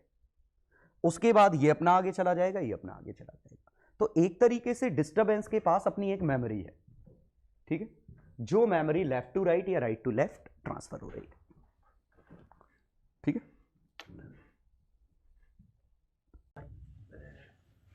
चलिए देखिए, वेव्स टॉपिक शुरू करने से पहले एक मैं वीडियो शेयर कर रहा हूं। ये वीडियो हमने स्लो मोशन में रिकॉर्ड किया था, स्लिंकी में हम वेव बना रहे हैं, ठीक है। मैं इस वीडियो में क्या करने वाला हूं कि यहां से एक डिस्टरबेंस इस तरह का दूंगा और आप देखिएगा वो डिस्टरबेंस कांस्टेंट वेलोसिटी से आगे जाता जाएगा। तो देखिए मैं इसको रन करता हूं,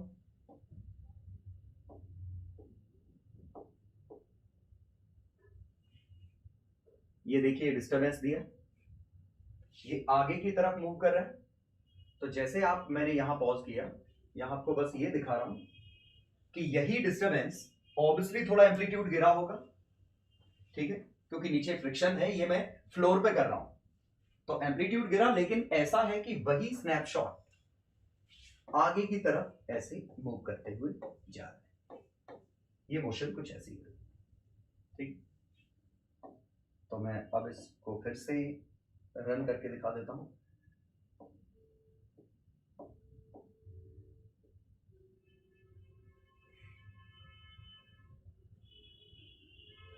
अब देखिए जब ये रिफ्लेक्ट होके आएगा तो इसका शेप देखिएगा, ये देखिए ये पलट गया, पहले मैक्सिमा ऊपर की तरफ था, अब नीचे की तरफ है, ठीक है। एक से ज्यादा डिस्टरबेंस अगर हम देते हैं तो देखिएगा ये मैंने एक मैक्सिमा मिनिमा दोनों मिला के दिया, तो एक साइन वेव की एक पल्स आगे की तरफ मूव कर रही है, ठीक है। मींस ये कैसा था कि हमने डिस्टरबेंस इस हाथ को ऊपर ले गए, नीचे ले गए और इधर, तो यहां जो डिस्टरबेंस बना वो इस तरीके से ये आगे जा रहा था। आगे जाके जब लौटा तो ये प्लस और ये माइनस ये पलट गए, ये इस तरह। लेकिन क्या था, नीचे फ्लोर पे करने की वजह से फ्रिक्शन इतना था कि एम्पलीट्यूड अच्छा खासा कम हो गया था। तो अब आप देखिएगा इसी को, तो हल्का सा पीछे ले लेते हैं, यहां से इसको साफ कर देता हूं, अब प्ले करता हूं, तो ये फील करिएगा ये साइन वेव बनी, एम्पलीट्यूड कम होता गया, ये वापस उल्टा साइन वेव आया है लेकिन एम्पलीट्यूड ऑलमोस्ट यहां जीरो हो गया। तो ये हम ट्रांसवर्स डिस्प्लेसमेंट दे रहे थे इस डायरेक्शन में। अब देखिए लॉन्गिट्यूडनल डिस्टरबेंस, तो ये देखिए कंप्रेशन की पल्स आगे जा रही है, रिफ्लेक्ट भी हुई है, तो ये देखिए किसी स्पीड से कंप्रेशन की पल्स ये मूव कर रही है। तो ये वेव का प्रोपेगेशन है, इसमें लॉन्गिट्यूडनल और ट्रांसवर्स दोनों ही वेव इसके अंदर क्रिएट की जा सकती है, ठीक।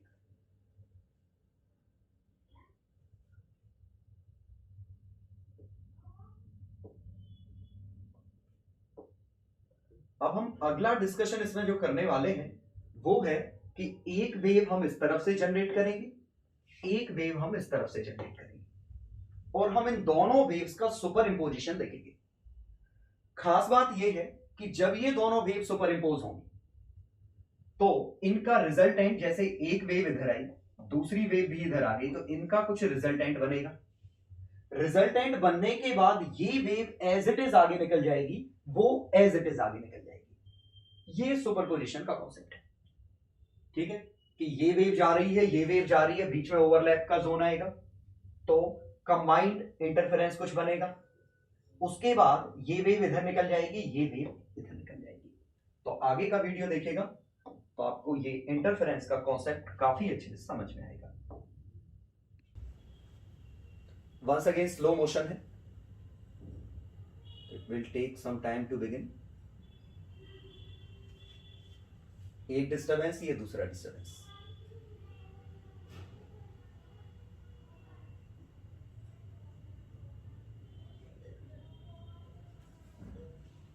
इसी को मैं फिर से थोड़ा सा प्ले करके दिखा रहा हूं।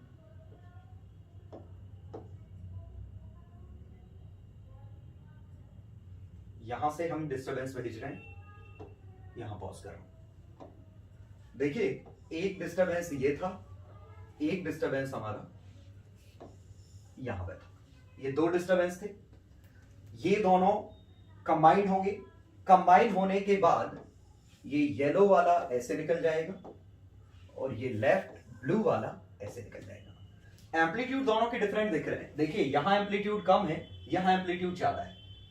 तो जब ये सुपर इंपोज होंगे उसके बाद आपको ये वेव कम एम्पलीट्यूड की आगे जाते हुए दिखेगी, ये बड़े एम्पलीट्यूड की इधर जाते हुए दिखेगी। मींस आफ्टर इंटरफेरेंस ऐसा लगेगा मानो कुछ हुआ ही ना हो।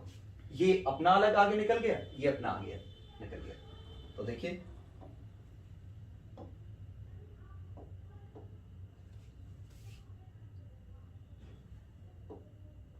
ये देखिए, बड़े एम्पलीट्यूड वाली वेव ये है, छोटे एम्पलीट्यूड वाली वेव ये है, ठीक है। तो मैं अब ये क्लियर करके आपको फिर से एक बार पीछे करके दिखा देता हूं, सो दैट आपको अब विजुलाइज हो जाए कि मैं क्या कहना चाह रहा हूं। आप देख लीजिए, छोटे एम्पलीट्यूड लेफ्ट से बड़े एम्पलीट्यूड की वेव आ रही।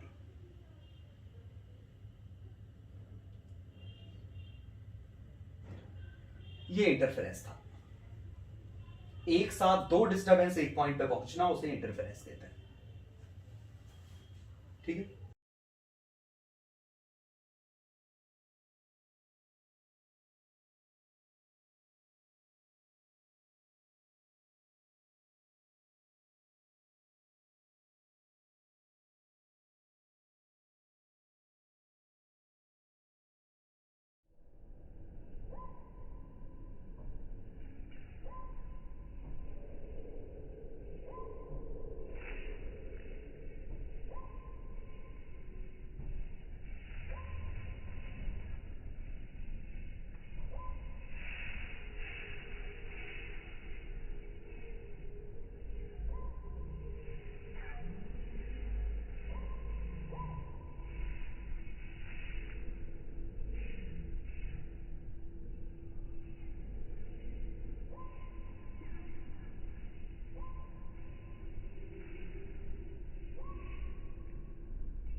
नेक्स्ट, पिछले वीडियो से आपको हिंट मिल जाएगी, रिफ्लेक्शन एट क्लोज्ड इन, क्लोज्ड और फिक्स्ड इन।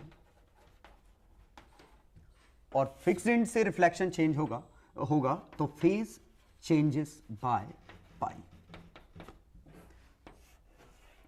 मीन्स ये अगर रिजिड एंड से आके टकराया तो वापस जो आएगा वो कुछ इस तरह वापस आएगा। ऐसे सिग्नल जा रहे थे, लौट के इस तरह सिग्नल आ जाएंगे। ठीक है, और शायद इससे आपको शेप उतना अच्छे समझ में ना आए, ऐसे बनाऊंगा तो शेप समझ में आएगा कि ये ऐसे भी पलटेगा। सोचिए, ये वर्टिकल लाइन पहले तो वर्टिकल लाइन बाद में, तिरछी लाइन बाद में आई तो तिरछी लाइन यहां भी बाद में आएगी। तो सॉरी, वर्टिकल लाइन ऐसे आई, ऐसे रिफ्लेक्ट होके ही आई, तो ये साइडवेज तो ये रिफ्लेक्ट होता, वर्टिकल डायरेक्शन में भी रिफ्लेक्ट होगा। ठीक है, और रिफ्लेक्शन एट ओपन एंड, और ओपन एंड में फेज डजंट चेंज, और फेज डजंट चेंज मींस अगर डिस्टरबेंस हमारा ऐसा होता तो ये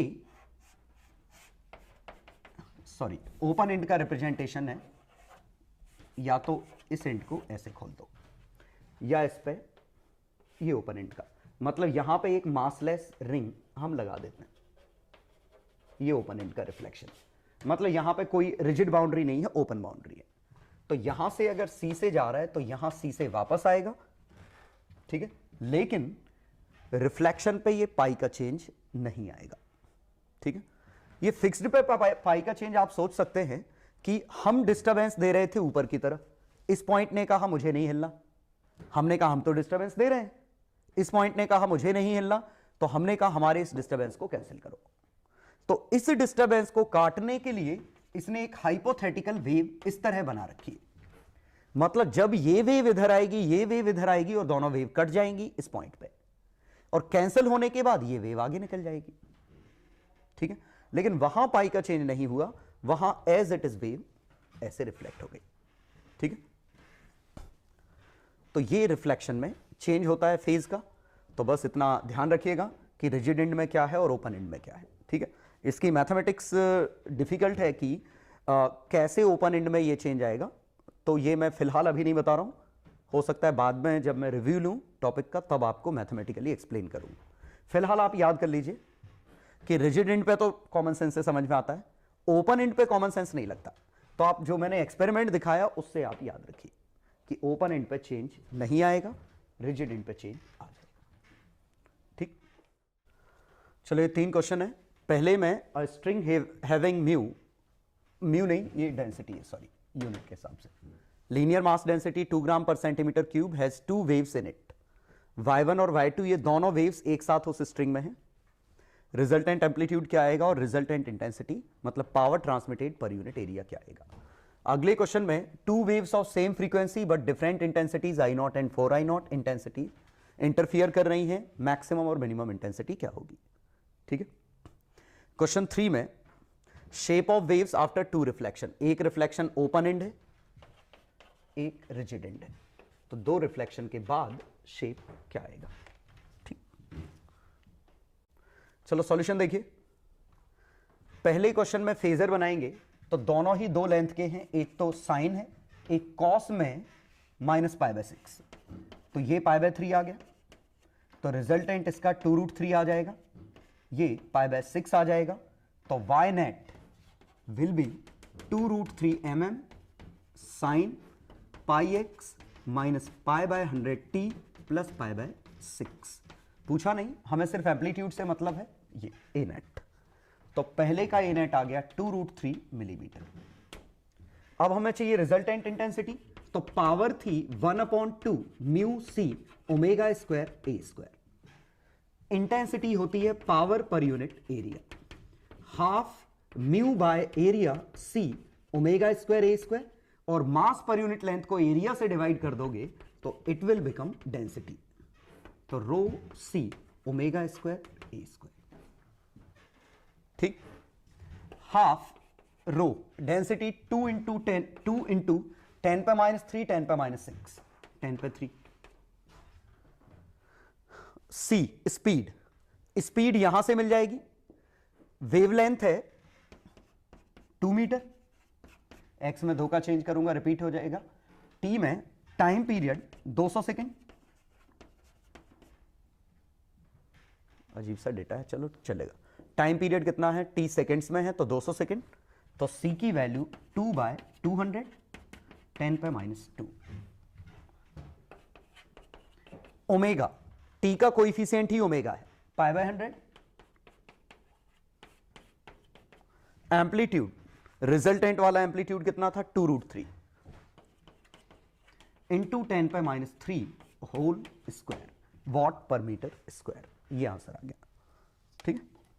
क्वेश्चन 2 वेव्स ऑफ, ये बड़ा टप्पा सा, इसका a है, इसका 2a है, तो मैक्सिमम रिजल्टेंट 3a का whole square 9a square 9i0, minimum 4 2a और a का डिफरेंस a का होल स्क्वायर i0। ये इसका आंसर। लास्ट क्वेश्चन में 2 बार रिफ्लेक्शन होगा, तो पहली रिफ्लेक्शन पे ये ऐसे हो जाएगा, ऐसे तो पलटेगा लेकिन ऐसे नहीं पलटेगा। दूसरी रिफ्लेक्शन पे दोनों तरफ से पलट जाएगा तो दूसरी रिफ्लेक्शन पे ये ऐसे भी पलटेगा और ऐसे भी पलटेगा। सोचो, ये दूसरा आएगा तो एक कर्व पार्ट लौट के पहले आ जाएगा, लेकिन ये ऐसे पलट जाएगा। ये इसका फाइनल शेप होगा। तो उम्मीद है समझ में आ गया होगा। ठीक है, अगली क्लास में बहुत ही इंपॉर्टेंट चीज हम पढ़ेंगे जो कि प्रैक्टिकली काफी अच्छी है और एग्जाम पॉइंट ऑफ व्यू से भी बहुत इंपॉर्टेंट है, स्टैंडिंग वेव्स।